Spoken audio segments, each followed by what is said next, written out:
Have you ever heard of the emperor who stood up to Mussolini, became a symbol for a global movement, and traced his lineage back to King Solomon? Today, we're diving into the incredible story of Haile Selasi, the last emperor of Ethiopia.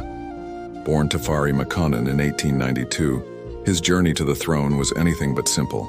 Ethiopia at the time was a complex web of regional powers. But young Tafari was sharp, politically savvy, and a master strategist. He served as a regent for Empress Zewditu, gradually consolidating his power and influence.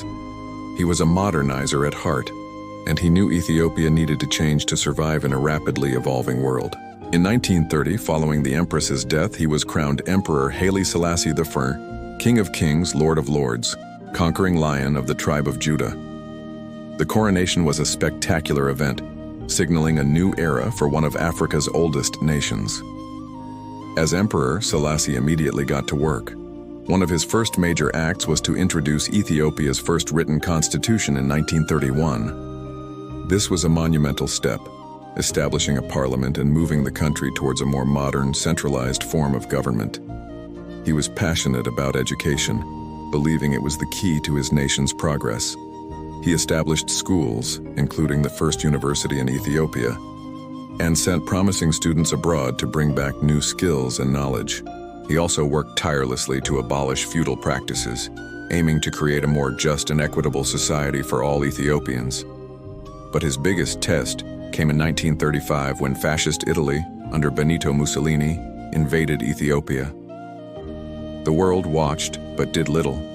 Haile Selasi personally led his troops on the battlefield, a true warrior king. When the odds became insurmountable, he made a courageous and historic journey to the League of Nations in Geneva.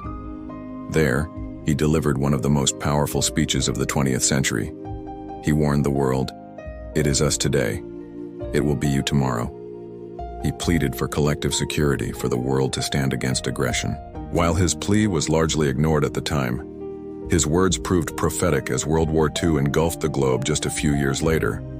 His dignity and defiance in the face of invasion made him an international symbol of resistance against fascism. After 5 years in exile, with the help of British and Allied forces, Haile Selasi triumphantly returned to Ethiopia in 1941. He picked up right where he left off, continuing his modernization efforts with even greater urgency.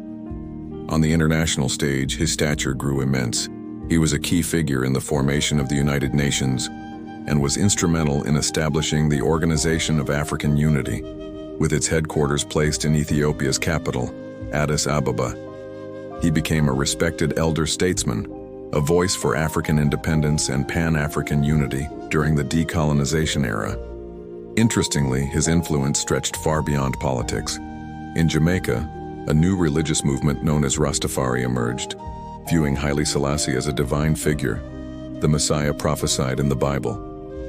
Though he himself was a devout Ethiopian Orthodox Christian, he became an icon for millions around the world, symbolizing black pride, freedom, and divinity. And from a young nobleman in a provincial court to a global icon, Haile Selasi's life was a testament to resilience, vision, and the enduring spirit of a nation.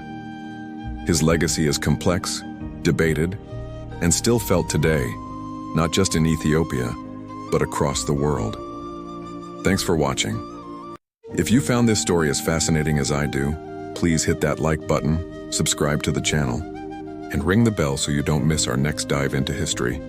See you next time.